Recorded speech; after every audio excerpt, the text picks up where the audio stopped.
Now, in continuing with the discussion of Masterworks, we have many different subjects.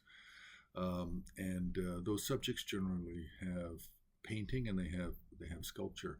Now, in dealing with one of the larger subjects, the deity Vajrapani, we have added complexity with this because we have Vajrapani as the Bodhisattva from the Sutrayana tradition, and then we have Vajrapani as the meditational or tantric deity from the Vajrayana tradition. So right away we have to divide between painting and sculpture, and then secondly we have to divide between Sutrayana and Tantrayana. Now, in terms of the Tantras and in terms of Vajrayana, we then have the complexity of peaceful and then wrathful, and very occasionally semi-peaceful, semi-wrathful. So if we're looking at paintings and we're looking at peaceful Vajrapani, then we really only have three topics which are likely to be or to become judged masterworks. We have the three lords of the world, where we have Manjushri, Avalokiteshvara, and Vajrapani. Then we have the eight great Bodhisattvas. And then finally we have the Sarvadurgati Parishodhana set of tantras.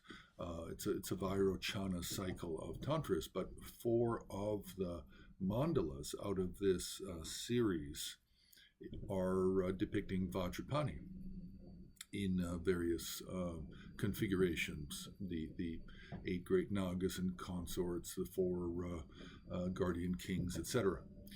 So just dealing with peaceful Vajrapani, we have these added complexities. Then we, of course, have early works.